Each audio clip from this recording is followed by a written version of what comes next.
Dog, sorry. Uh, well, welcome and thank you again for running for school board. We appreciate you all giving your time to the community in this way. We're going to start the endorsement process off with Kina. Kina, if you could introduce yourself and say why you're running. Yeah, for sure. Hi there, I'm Kina Chadwick, and my pronouns are they, them. I currently hold the seat of Zone 7 on the Ben LaPlante School Board. I'm a parent, first and foremost, of two young children, one who attends a Ben LaPlante school and another who will in another year or so. I myself am a product of public schools, K through 12. Yeah, I moved around a lot because my father was in the Air Force for about 20 years. And so I think moving around really gave me this idea of when folks might see gaps in their education. So that was a really important piece for me in deciding to run. My mother also, she worked at the local cutlery factory, was part of the union. My siblings and I are first generation college graduates, and my professional background is totally relevant to being on the board. I do employee engagement research, so organizations hire my company, we do a survey for them, we run a regression analysis and tell them what is driving engagement among their employees. We also similarly run analyses on retention, what's keeping employees there and what isn't. So yeah, those are the main reasons for running. Great, thank you, Kina. Rod, we'll go to you next. Introduce yourself and tell us why you're running. Okay, hey, I'm Rod Hanson, and I have taught public schools for 47 years now. And I was 3 years in California, Bakersfield, Highland High, 75 through 78. And my wife and I moved up here in 1978. My wife became a nurse at St. Charles, an RN, where she stayed for 40 years. I began teaching at Redmond High for the next 32 years, social studies, US history, government, constitution, civics, all the good stuff. And then in 2011, I started teaching at COCC. I have a master's in political science, a bachelor's in history with a minor in mathematics. So I became a political and science instructor at COCC. And last spring, I told them I'm pretty much done. I've turned age 70, but they wanted me to keep teaching community ed. So I've taught 2 community ed classes, one on the Constitution and one that just started Wednesday on the Supreme Court.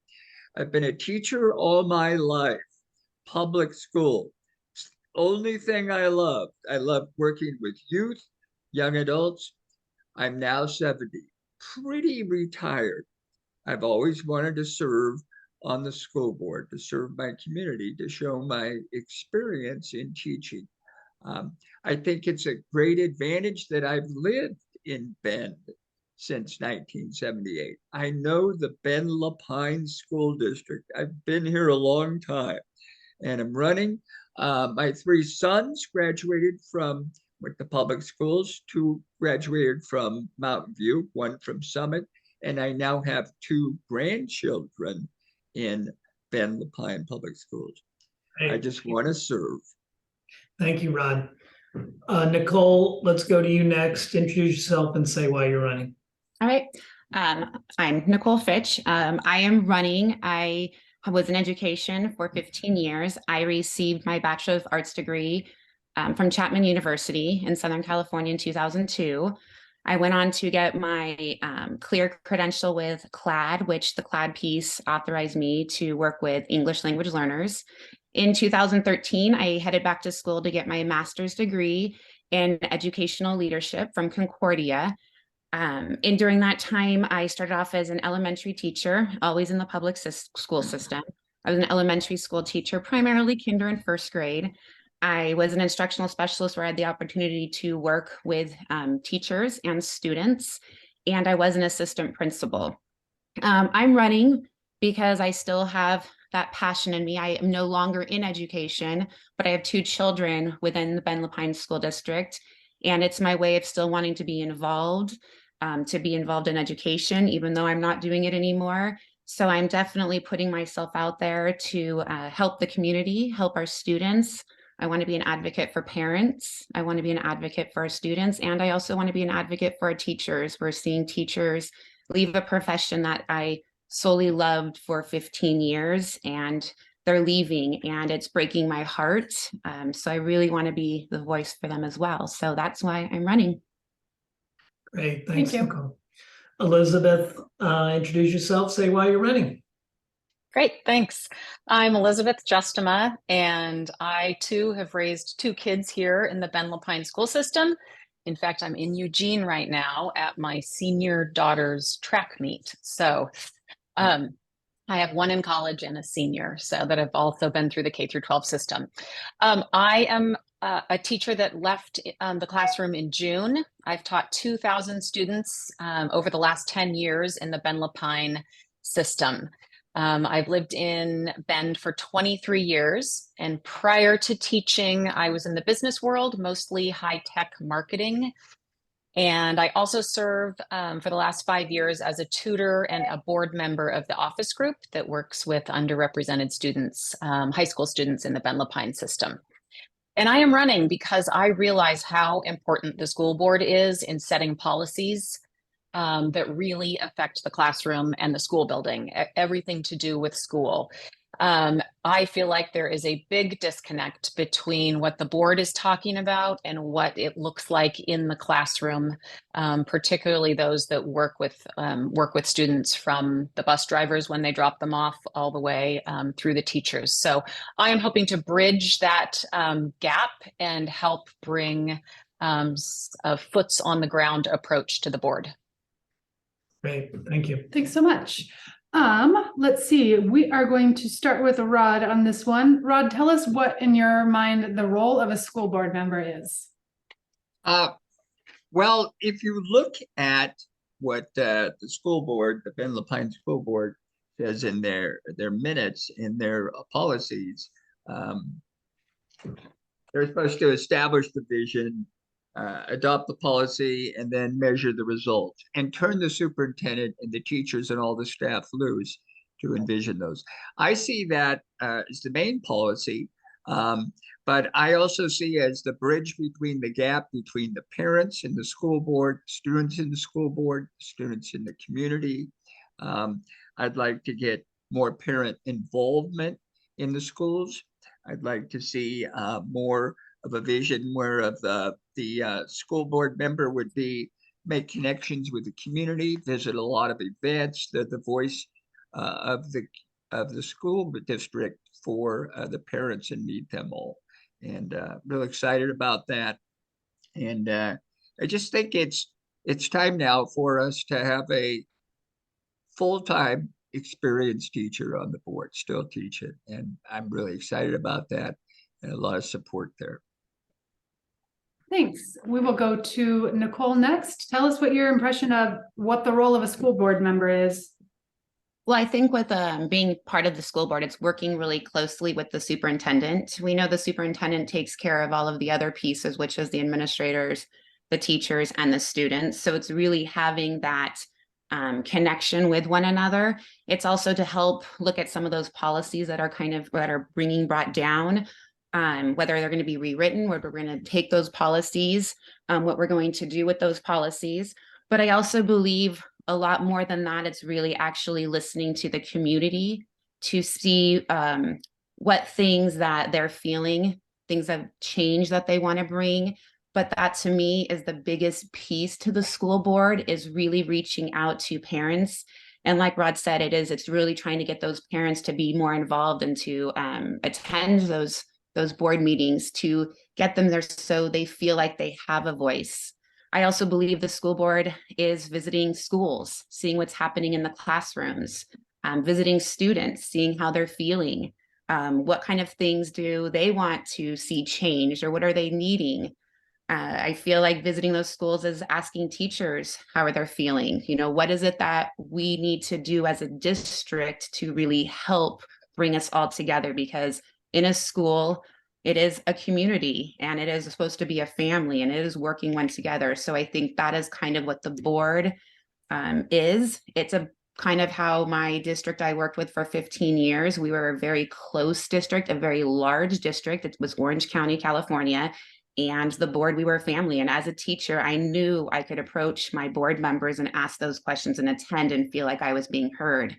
And that's kind of what I feel like being on the board is all about. All right. Elizabeth, you are up. What's the role of a school board? Like these folks said, working really closely with the superintendent. I guess they have an employee of one, but between the board and the superintendent, it's really instrumental in setting priorities. And I think that's everything. It is the role of a school board to be the liaison between families, kids, and teachers, and be the advocates for all three of those. I think in the last BEA survey, 70% of teachers said that Ben Lapine was not a good employer. And that really needs to turn around. The staff need to feel like they are supported. And that in turn makes families feel more welcome, makes students feel more welcome. So when we're talking about inclusivity, I think particularly after COVID, where unfortunately everyone was pushed away, and we have a unique challenge in bringing everyone back. So that's not only families, but students as well into the fold so people can figure out where they belong again. Thank you. Kina, you're up. What is the role of a school board? Yeah, so similar to others, right? The purpose of the school board is to govern the district, the daily operations, right? So I work with a lot of boards of organizations. I've worked with Les Schwab and Summit Health and Whole Foods, and similar to organizations, the ones that are most innovative, the ones that are most successful are organizations and boards who have diverse people on board. So, right, the beauty of a board is that each person brings a specific skill set, or maybe a certain specialty to the organization. And that's how, like I said, successful boards are able to govern. I think, similar to our democracy, right? The board needs to be in touch with its constituents. Prior to me even being on the board, I already knew the folks who are on there because I spend my time volunteering with different organizations. I've spent time facilitating high school round tables, and also planning different programs like the Youth Equity Summit, where middle schoolers come in, and yeah. So like I said, being able to come with your special skill set, and listening, right? We folks just need to be heard. And then again, with my background in organizational development, we could plan a whole listening strategy, and measure steps moving forward to accomplishing those goals. Thank Thank you you. guys. Nicole, you'll start with this question. What is your take on book bans in schools?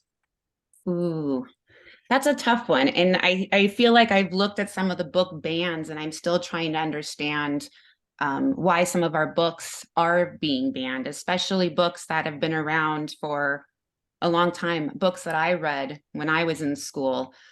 There's different reasons for the book banning. I don't feel like we're diving into the exact reason to why we're banning books. Going from Dr. Seuss books being banned, I am not solely a fan of banning books. I'm not, and I just need more understanding of why we're deciding to ban certain books. Okay.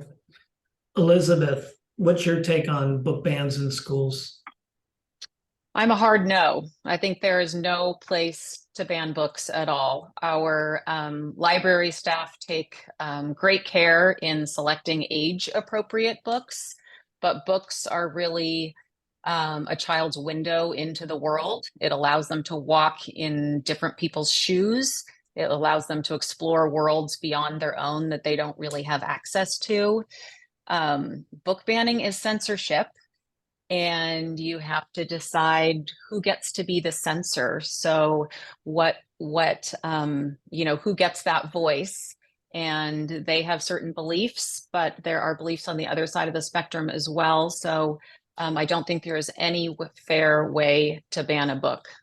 Age appropriate, I think we already do a fantastic job with that, but it's a freedom of expression issue and there's no place for it. Thank you. Ina, what's your take on banning books? Yeah, so this is an easy one for me. Absolutely not. We live in a democracy where we are able to, get exposed to so many things out there, right? I mean, I was an anthropology, sociology major, so we're even one piece of the world, right? So there's even so much more out there that we don't even know about. Like Elizabeth said, of course, age appropriate. Personally, for me, before I get my kids any books, I always read them first, or we read them together, so that when scary things might come up, we can talk about that. Similar with movies, right? I'm looking up reviews before my kids watch any movie. I'm going to be there to talk to them when something comes up that they might not be aware of. But yeah, absolutely no book bans. Okay, thank you. Rod, what's your opinion on banning books in schools? Banning books in schools. Well, I'm the position that we need to hire the best librarians, media center specialists, and best principals. Let them take care of that. They order the books, they stock them, they know what they should have in their libraries, and we need to just trust them and give it to our hired staff. I think it is okay that we have all the books we have in our libraries in the schools posted online. I know the students like to check them out online. I think that's fine. I know already in the Ben Lapine School District, they have an appeal process, but turn those librarians and media center and the principals loose on it and let them decide what is age appropriate and appropriate in their libraries. Right, thank you. So I oppose book banning. Okay. So I believe we are starting with Elizabeth with this one. Do you believe history curriculum should tell the full history of the United States, including touching on topics such as slavery and Oregon's Black exclusion laws, for example? I'm also an absolutely on this one. I did just wrap up teaching social studies for 10 years. So this is right in my wheelhouse. History is a story of progress. However, there are a lot of dark chapters along the way. And that's okay. Kids, there are choices when you teach history. For instance, the last 5 years, I taught AP US. It starts in 1491. It ends in 2020. You can't teach everything. So there are choices within. However, history teachers look to two places, and one is the Oregon State Standards.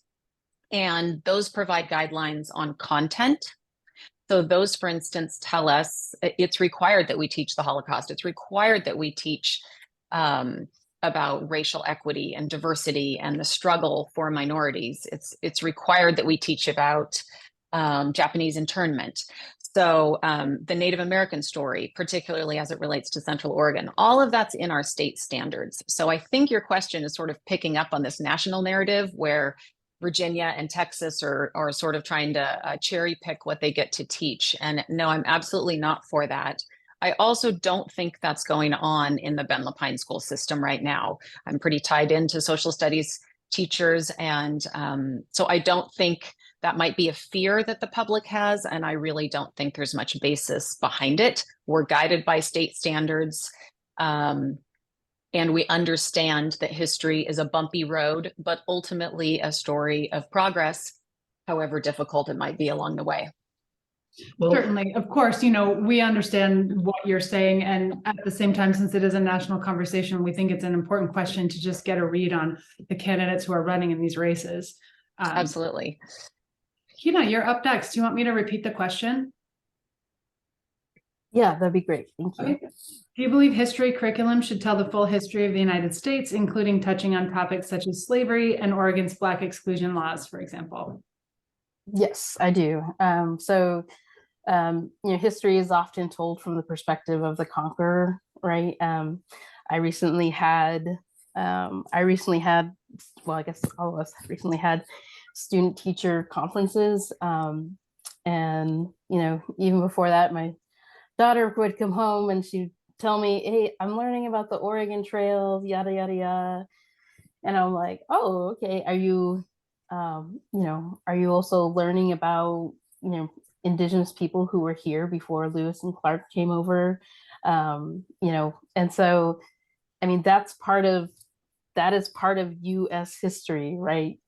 So leaving it out, similar to banning books, would also be censorship of history. I think history is one of our greatest gifts to see what atrocities have been done in the past, and see how that impacts people. I think it's an eye to our humanity and how we treat each other, specifically to the Black Exclusion Act. I hear from people, Oregon is so white, Bend is so white. And it's like, yeah, well, it's a reason why it's like that, right? Like, Oregon was not part of the original 13 colonies. It wasn't, in the 1920s, we still had Black exclusion laws. If you were Black and you lived in Portland, you could get whipped. And then if you were allowed to live in the Portland area, you lived in the place where it got flooded, when things went down. So these are all reasons. I feel like before the pandemic, I'm from the East Coast and I'm not like a big story person, but it wasn't until during the pandemic that I saw the power of storytelling and hearing other people's stories, hearing what their ancestors have gone through. It's super powerful and it builds empathy. And I think our history can also play a big part of that. Thanks. Rod, you are up next. Would you like a repeat of this question? Yes. Okay. Do you believe history curriculum should tell the full history of the United States, including touching on topics such as slavery and Oregon's Black exclusion laws as examples? Absolutely. So I've taught those all these years in Oregon, and we should continue that. As Elizabeth said, sometimes we don't have enough time to teach all the things. They expect us to do the entire history of the United States. We used to do it in 1 year at Redmond, but I don't even know how many trimesters they do it in now. But yes, we need to teach the history of slavery, the civil rights movement, the struggle for inclusion with our minorities. And I've always supported that. And I think that is important for us to teach. Thank you. Nicole, I'm happy to repeat it again if you'd like. I think I have it. I think we're good. I absolutely believe that history definitely should be taught. It should be taught truthfully. I feel like when growing up and going through your own history lessons and learning about slavery and hearing what people went through, it's something that's so powerful. And I think for me, I think we've learned from our mistakes. When you learn about some of these historical things that have happened, I think it made me who I am today as a person, to know that I love everyone. And I think it's just important for it to see how we became this great nation that we are. And I think a lot of that helped us make those changes along the way.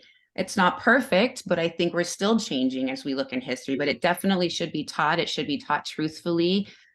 I believe it's important for us all to see what had happened in the past. Thanks, everybody. Tina, I believe we're starting with you on this question. What is your perspective on sexual education in schools, and at what grade is it appropriate to introduce? Yeah, so I think from Oregon, I believe in 5th grade is when they start teaching sex ed. Again, these policies, I leave that up to behavioral experts. My children's parent just happens to be a licensed clinical social worker and works directly with children and youth. And so the importance of age appropriateness is critical, right?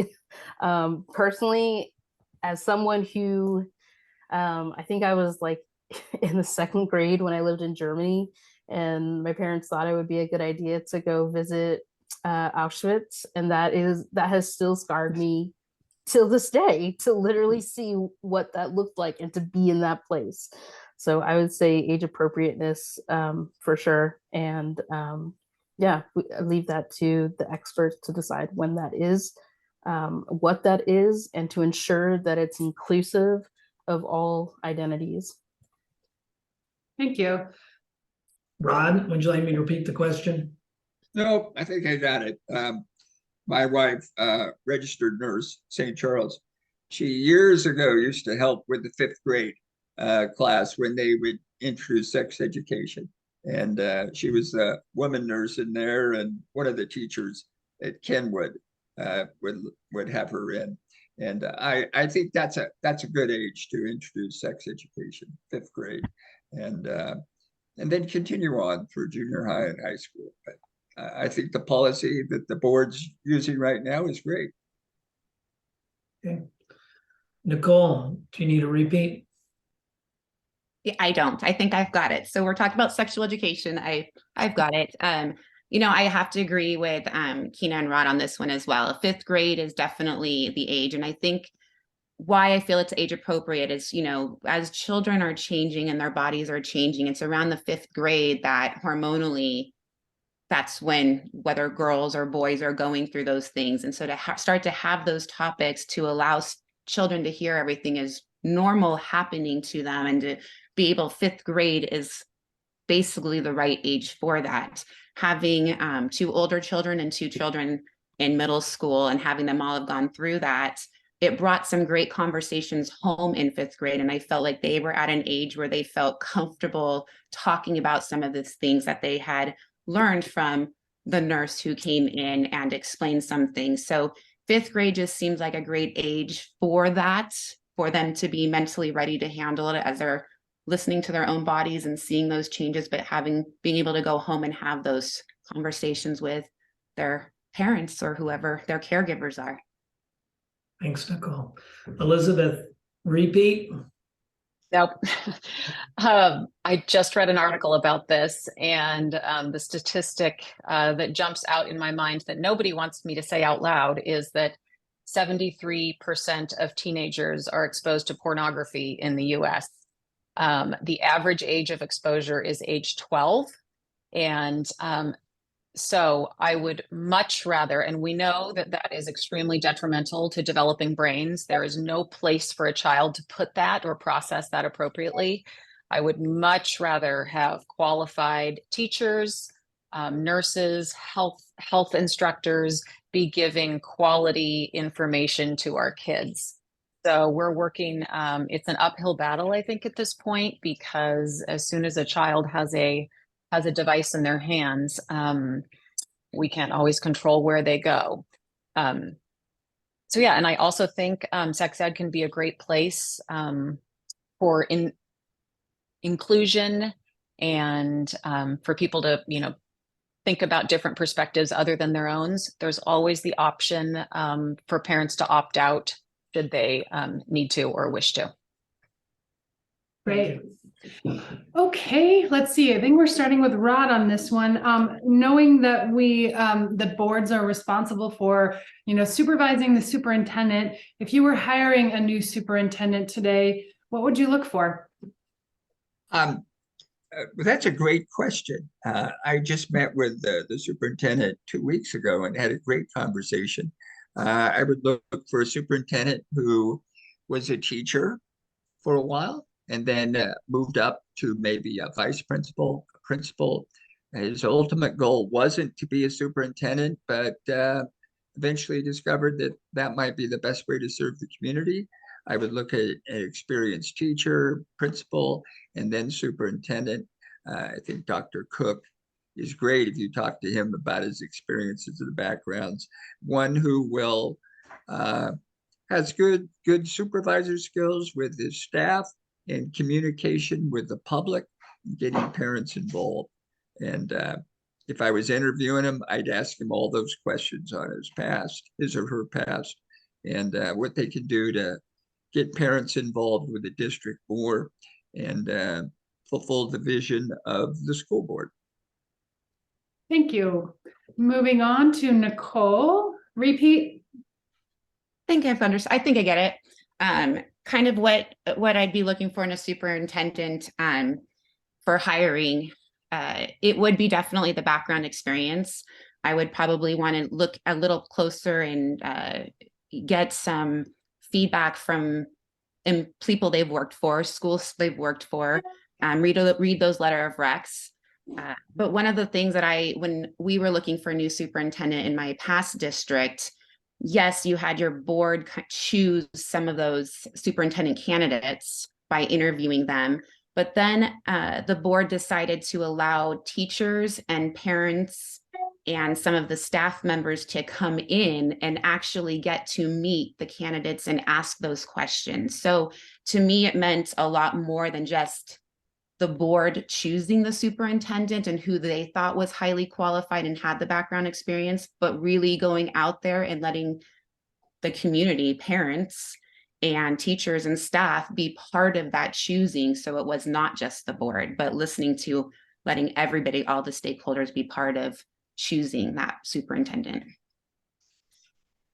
Yeah, Elizabeth, you are up. Okay. In addition to what Nicole and Rod have been saying, I am going to give you an example.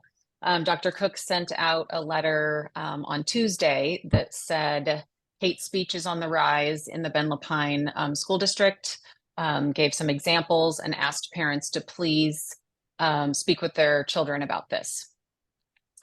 And that's where it ended. I would like a superintendent to say that very thing, give the parents the chance to have that conversation in their home. And then I would like a little more teeth. I would like to say, as of May 1st, we have zero tolerance for hate speech. The consequences at the elementary school are this, the consequences at the middle school are this, and the consequences at the high school are this. Those need to be constructive consequences, but we have to bring accountability back into the schools. We've let a lot of that down through COVID and have gotten too soft. We don't want to be kicking kids out of school right and left because we know that's absolutely not useful either, but we need a sense of accountability. I've worked with kids for the last 10 years and their job is to push the limits and our job is to tell them where the boundaries are. So that will help families, students, and teachers. Thanks for that. Kina. Yeah, so I would say, well, if you look back a couple of years when we were going through the job search for Superintendent Cook, I was not on the school board, but I mean, before I even moved here, we were listening to city council meetings and listening to school board meetings. And, you know, so people did have that opportunity to submit questions to Dr. Cook from the community. But I would say, you know, I would be looking for a superintendent who really who knows the value and importance of well-being, especially for teachers. So like I said, I work with a lot of different organizations. Employees are their greatest assets. If your employees are not healthy, you know, this is going to transfer over to students not receiving a well-rounded education. I kind of see well-being as left hand and academic achievement being your right hand. If students are still in flight or fight mode, they're not going to be able to put their best self forward. So I strongly believe that well-being needs to be a piece of that. I would also look for a superintendent who has some kind of trauma-informed educational background or certification. I mean, we might, I guess we would see it here. So meaning there's a lot of students, you know, who are dealing with trauma at home, and that definitely spills into the classroom. Even today, I went to pick up my daughter, and you know, her after school program immediately just had to, they told the kids to go outside because the child was dysregulated, and he was like throwing books and tearing stuff. And you know, my response to that, because she kind of was frustrated that she had to go outside when it was sprinkling, and you know, it's like, look, the adults that are in there are there, you know, one of their main responsibilities is to protect you and make sure students are safe in school. If that means you have to get wet from the rain, what have you. But what that child needs now, you know, I told her, I was like, we need to send a little prayer of help and love to that kid because they're obviously going through something right now. So I think being able to, you know, recognize someone's lived experience as, you know, really what makes them who they are. So I would also look for lived experience, which is kind of what a big piece of what I was looking for during that superintendent Cook, or during the search with Superintendent Cook and the other doctor who was part of it. Thanks, Kina. Mm-hmm. Okay, let's see. Where did we leave off? We are going to start with Nicole on this one, right? Yep. Karen? Nicole, if you received negative, or I shouldn't say if, when you received negative feedback as a school board member regarding superintendent, the board, staff, what should your approach be in initiating the next steps? So getting something negative about anybody, is that what it was? Yeah. Okay. You know, I do believe we can learn, you know, things negative, you can learn from things. And I think you shouldn't be afraid to, you know, bring it forth to the superintendent or the board or so forth if it is a teacher. That's all part of education.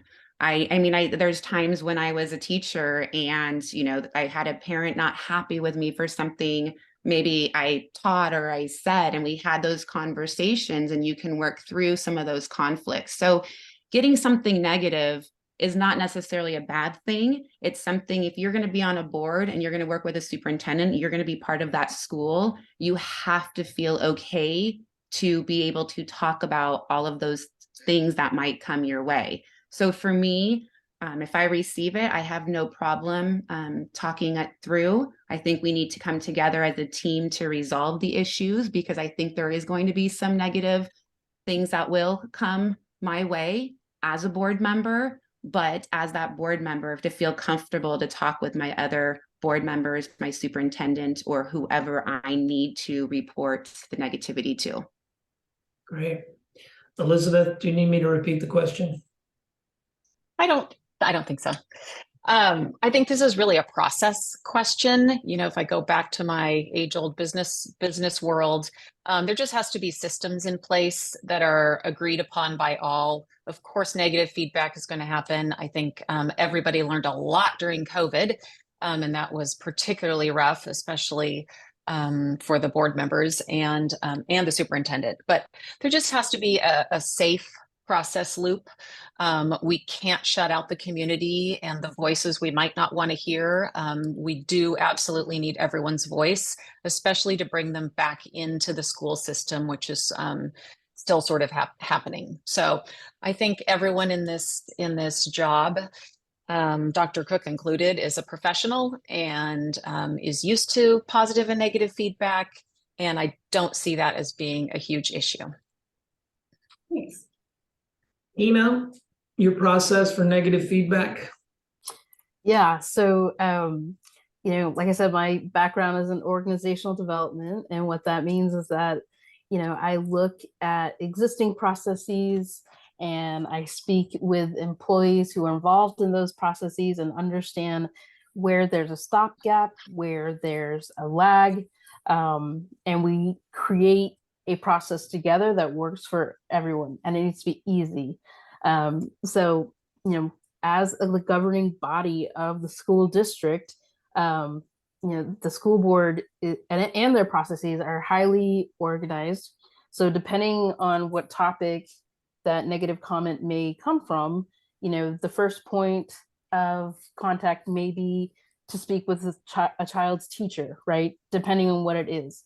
Or it could be a principal. I mean, we have a very clear and distinguished process for how to handle these things. But I think, I did this kind of like community conversations with Muse I guess that was last year maybe. But, conflict is not a bad thing. New things come out of conflict. And I think that's something that needs to be embraced. I think a lot of times, me including, conflict can be awkward, right? But what is the end goal of that conversation? What is the crux that we're really trying to fix here? And a big piece of that is coming to the table with an open mind and listening to the other person, seeing where they're coming from. There's nothing, I love the feeling when, when I'm in conversation with someone and I've been racking my brain about something and they say something and I'm like, I never thought about it that way.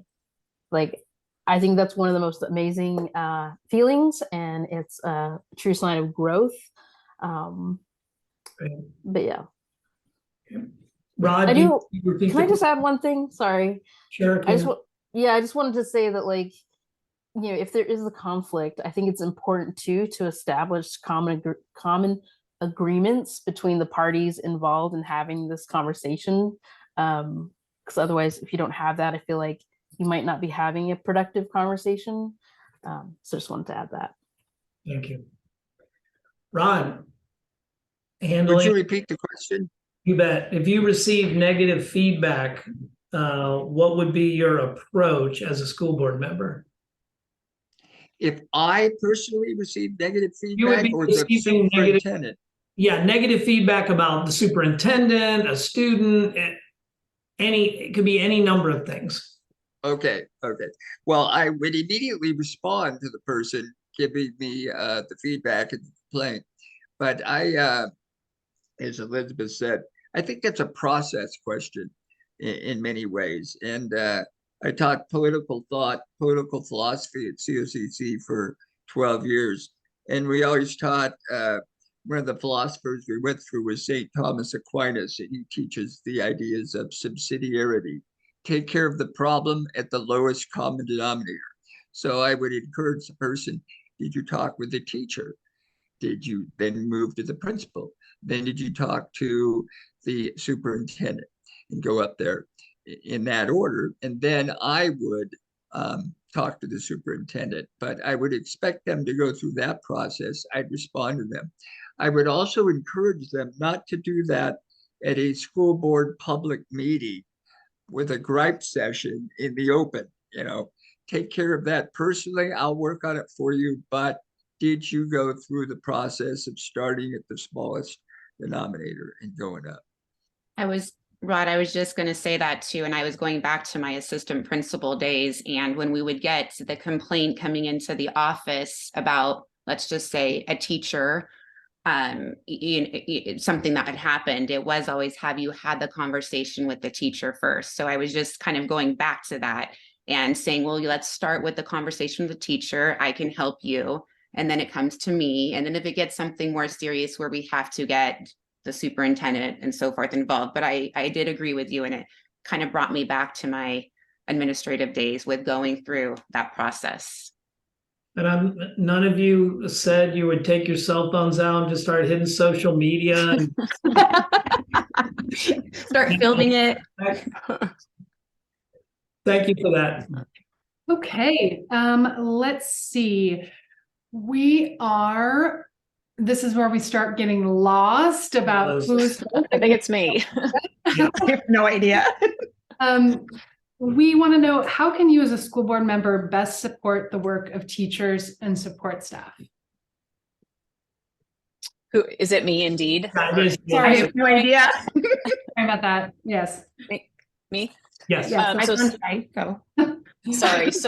Support teachers and support staff. How can you as a school board member best support teachers and support staff? This is near and dear to my heart, having just stepped out of the classroom in June. I think today, when I look at the board's goals for the district, it was academic achievement, future preparedness, and then a sense of belonging and inclusion for all. I think we have to drop everything and get teachers supported, not only teachers, but when I say teachers, I'm sort of saying it in the broader sense, everybody that works with children. They make the most difference in a child's life. It's also part of the safety net. They're the ones that notice if a child is struggling with homelessness or poverty or are in danger at home. They're really on the front lines. And that's what changes kids' lives, is the relationships and the care that those that work in a school building have for students.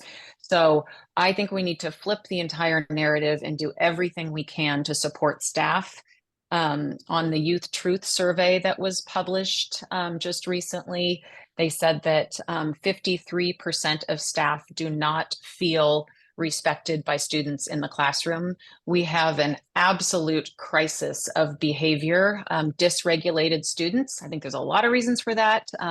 Not all the pandemic, but that certainly exacerbated it. But we have the clash of technology, the pandemic, mental health crisis, poverty, all of those things combining, and we're seeing behavior that we've never seen before.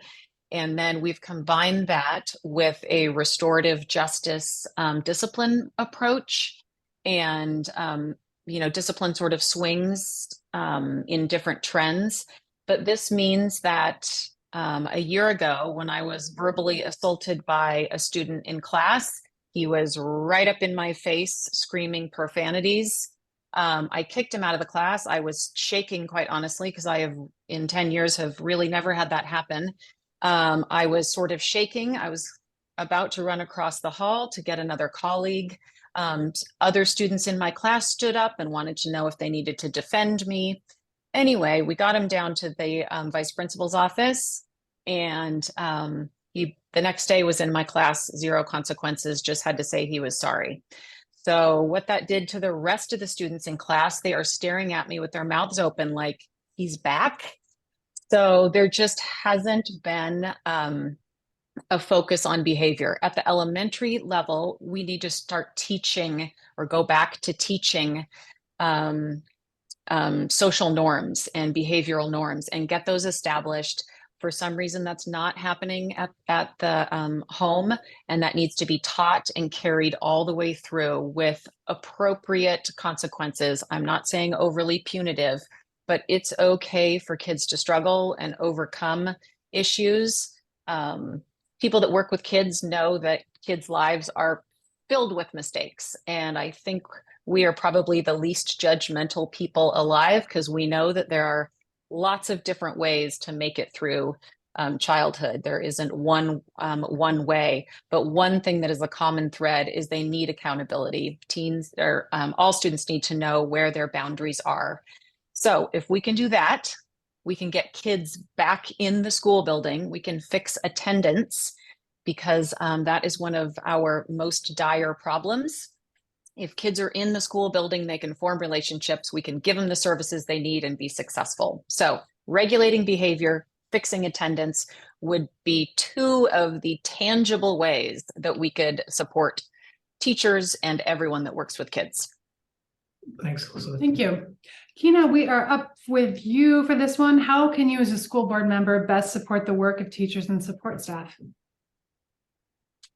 Yeah, for sure. So So I believe it was the February 14th school board meeting when we were presented with hundreds of pages of comments from teachers, educators within our district.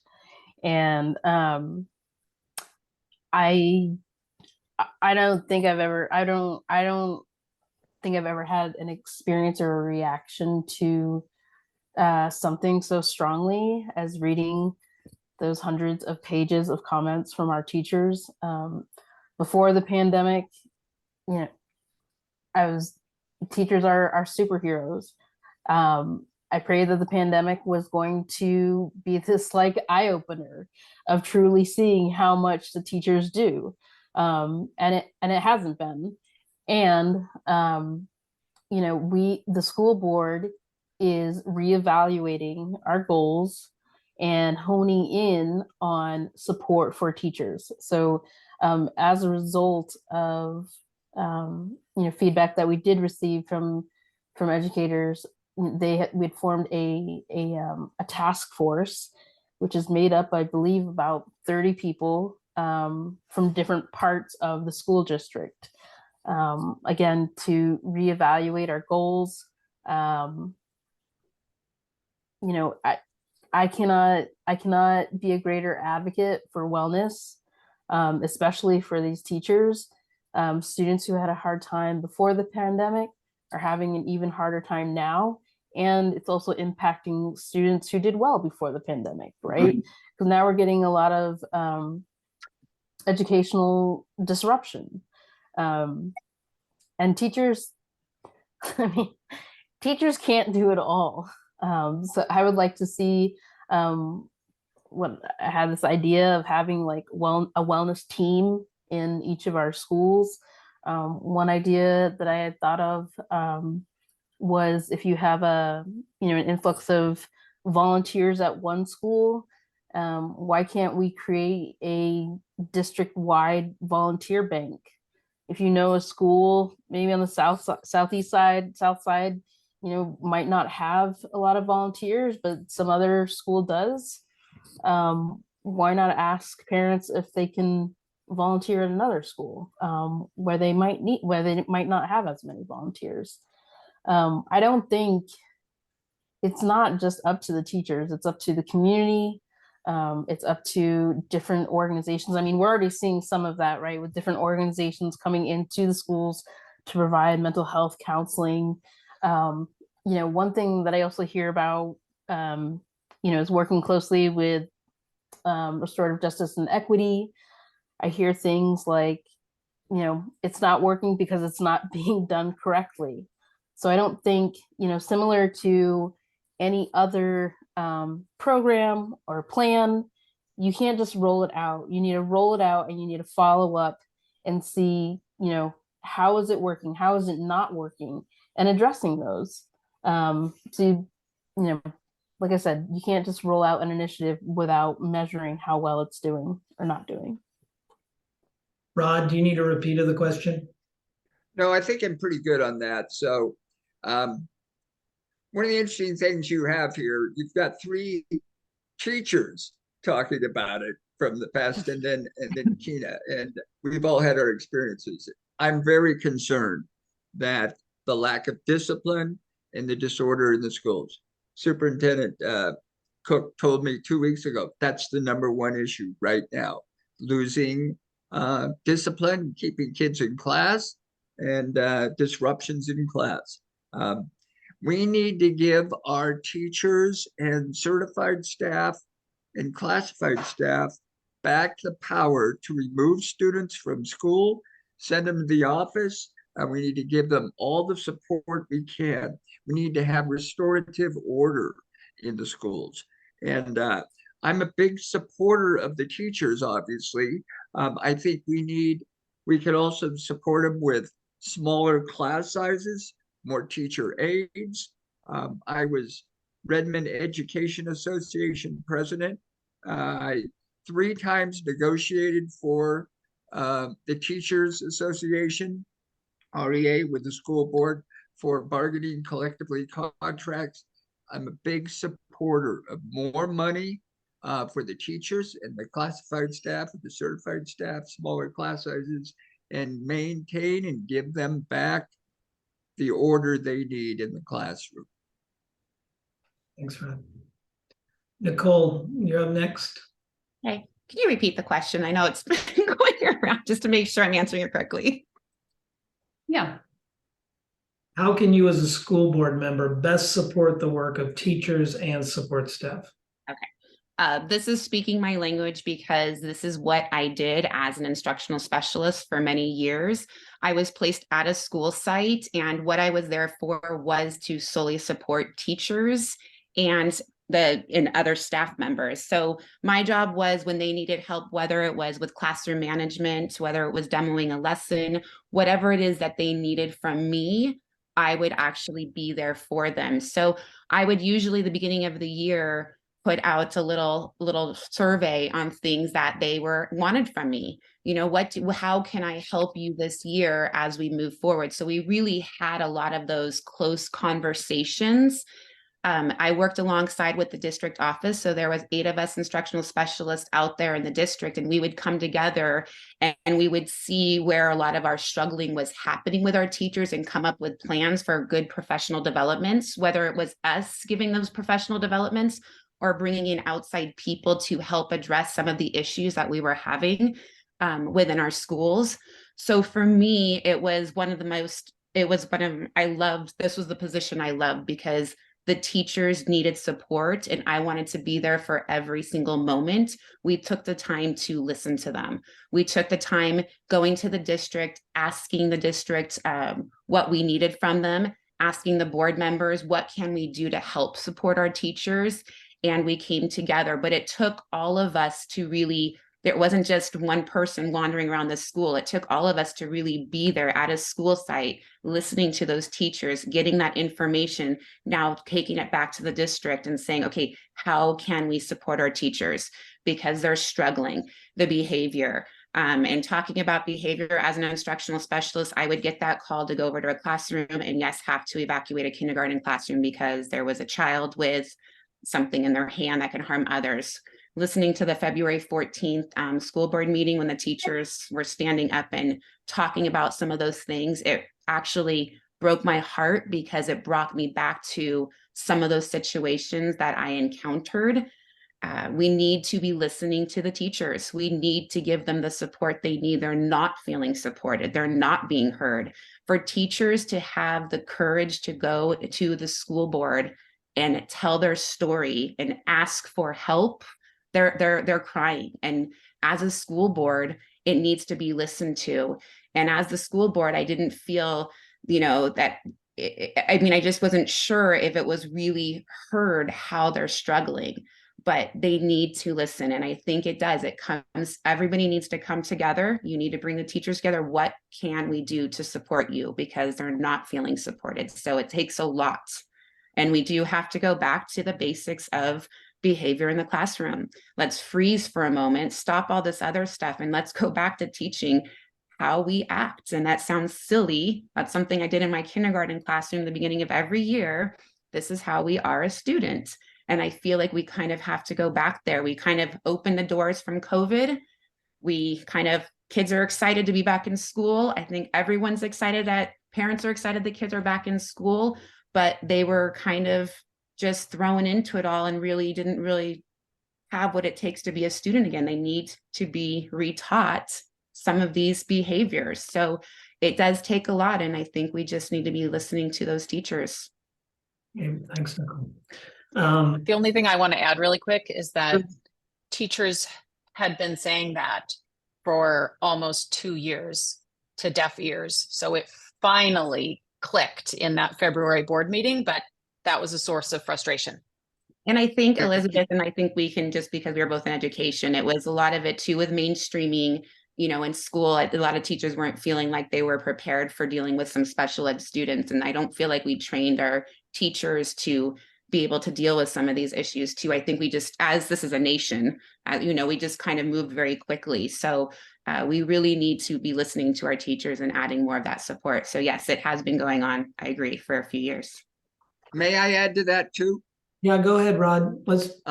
I'm sure Elizabeth Nicole saw this in the classroom the last few years.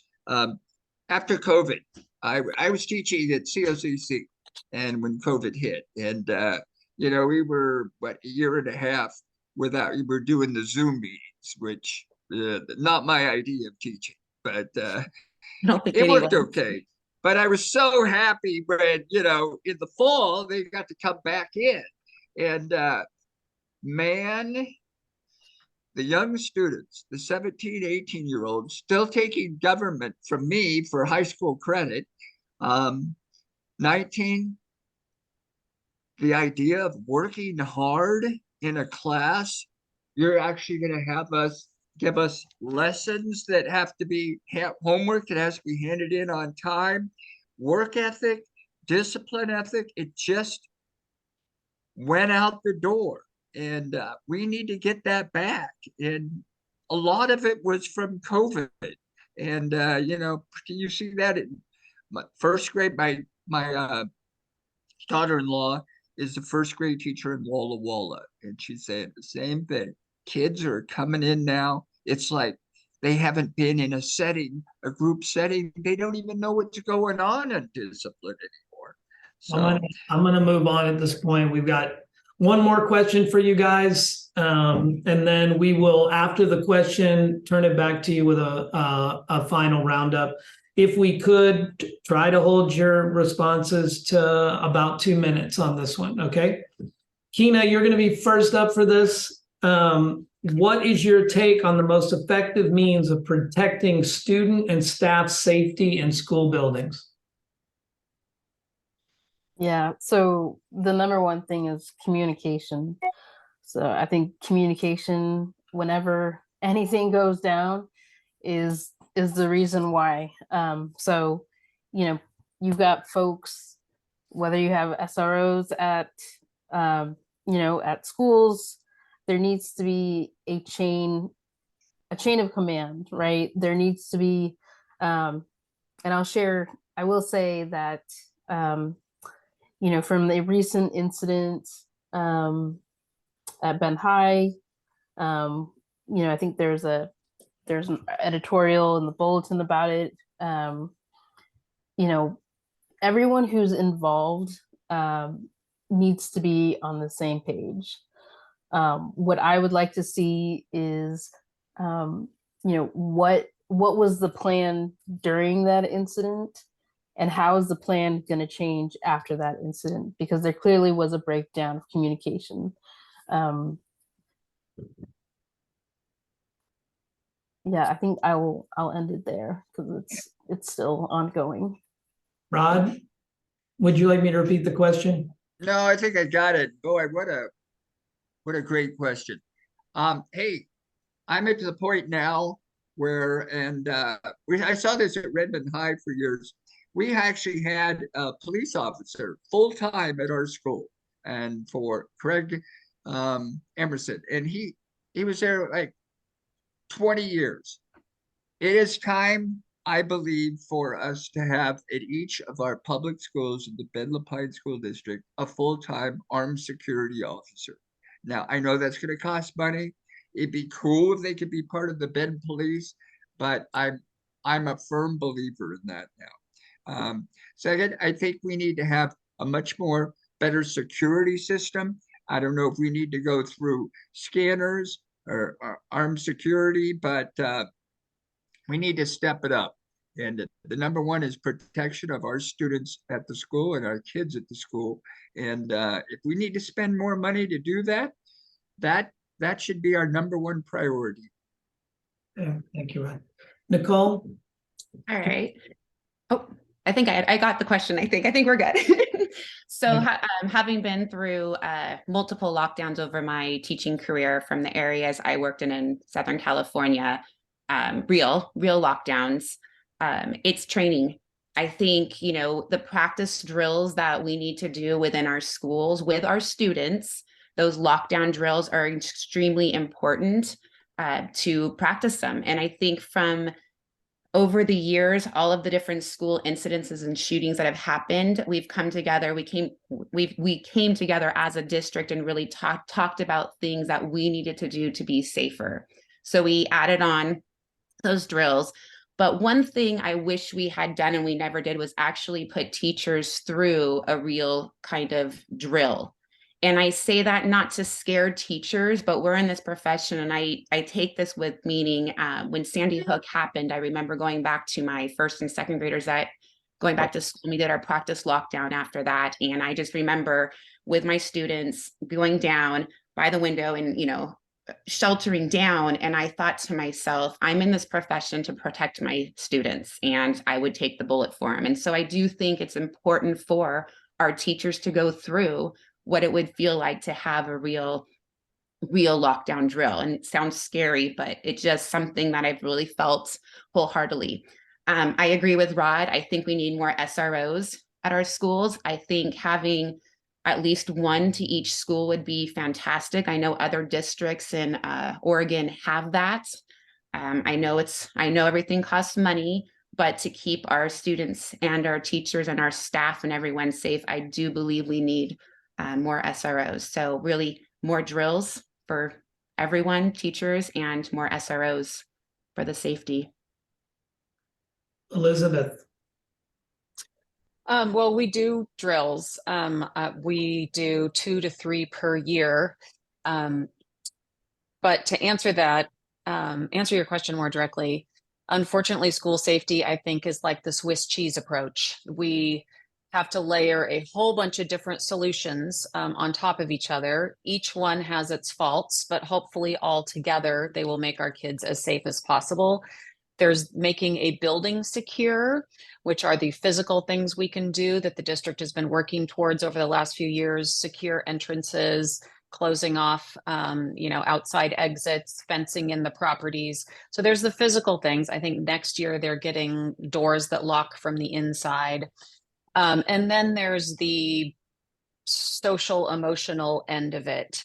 There's sort of the outside shooter, and then students that could be dangerous to others. And as far as that goes, because I think that maybe hasn't been as spoken to, that is kids feeling like they have a place to belong, having small enough class sizes so that teachers and aides really know the kids. Oftentimes people, no matter what age they are, feel that sense of isolation.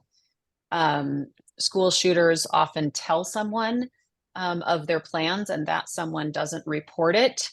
So there's a lot we can do just as far as supporting children in general. I agree on the SRO. Our current SROs are one person is split between 4 to 5 schools. So I worked at a high school with 1,500 people, and our SRO was there a couple hours a day at best. So that's not a good way. And I realize money isn't endless. But anyway, I think attacking the problem from a physical safety, but also recognizing, having a school supportive system so that we can reach every kid. And that's not with 40 people in the classroom, which is what I had for the last 3 years. So. Okay. Well, we will start this next one with you, Rod. This is really just a wrap up. If you could just take 1 minute to again reiterate why you're running and what separates you from the other candidates in this race. I'd like to address one issue before I do that. And I'd say most important issue to me in running this year is I would like to get our graduation rates up in the schools that would match the other schools. We have 5 schools in our school district. There is a great discrepancy between graduation rates at the different schools. Overall, the school district is 88%. Summit's 96. La Pine's 59. We need to do more for the southern part of our school district. We cannot tolerate that anymore. I know that's gone on for years. We really need to take care of that issue. I'd like the board to address that more. I'm running because I just want to do civic duty. I have for years worked as a teacher. I love teaching, a lot of experience, lived in Bend since 78. And I think my experiences as a teacher, as the REA president and negotiator, living in Bend, being involved in my kids' activities all those years, it's time now. I don't think I'm better than anybody else running. They all seem great. But if you want somebody who's been here a long time, maybe is an older buzzard and taught, and that's all I wanted to be was a teacher. I never moved up the chain of command.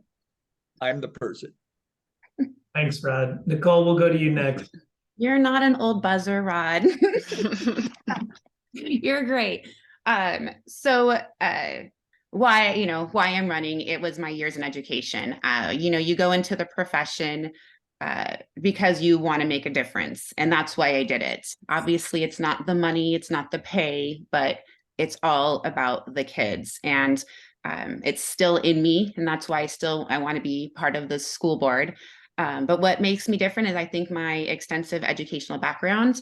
I've been an educator. I've been an administrator. I've worked alongside with the school district when trying to help bridge the achievement gap. So I helped develop after school programs. I mentored teachers. I worked alongside with district board members. I was appointed to do review curriculum with the state of California. I have I have so much to offer just from my background experience. And with that, I wasn't just a teacher, but I was working within the district, and I was working with the school board, and I was working closely with the superintendent. So that's why I think I'd be a great fit, but everyone else is great too, though. Thanks, Nicole. Elizabeth. Thanks. I was a Ben Lapine teacher before, during, and after COVID. I think that's a unique perspective to have. I understand how we need to bring teachers, families, and students back into the fold with normalized behavior and accountability measures back in place. I'm an independent thinker. I really will act in accordance with what is best for students and those that work with them. Teaching now is unlike anything we've seen before, and someone on the board needs to understand that perspective and lend that voice to the discussion. I've experienced board initiatives in the classroom and absolutely want to be that link that helps digest them. I think my years in business and the classroom helped me work with kids as well as adults. I work well in a team, and I would look forward to lending my voice. I'm not afraid to speak my mind, but I also know that this is a team effort to work for our community. So, Thank you. Tina? Yeah, thank you for giving us this opportunity. I'm running, like I said, first and foremost, because I have 2 young children. One of the greatest things that I can do is serve the community that I'm laying down roots in. I'm planning on being here for a while. These students are going to be running the town someday. I think elevating student voices is the #1 investment that we can do for our communities. When I think about the organizations who have endorsed me, being the Democratic endorsement, having Planned Parenthood's endorsement, having the teachers unions endorsement, Stanford Children. I mention these organizations because it gives you an idea of the values that I have and that I would continue to bring to the board. My professional experience in organizational development, change management, and employee engagement experience that offers a systematic approach to dissect what's going on in schools, and also a systematic approach of rolling new ways out.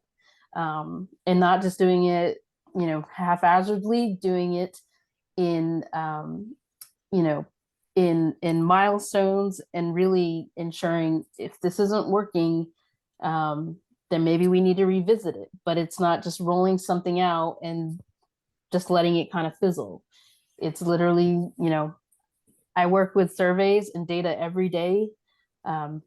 Data don't lie, and I think it's a great informative way to understand what's going on in schools, in families, homes, and also with students. Great, thank you. Well, I have to say, you all are going to make this tough on us, because you're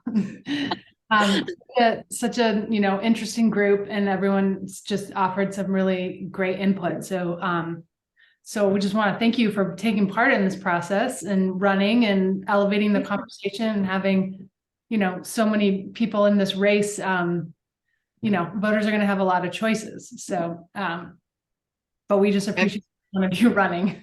Yeah, There's no runoffs. This is first past the post. So that's you right. could win with 26%, right? Right.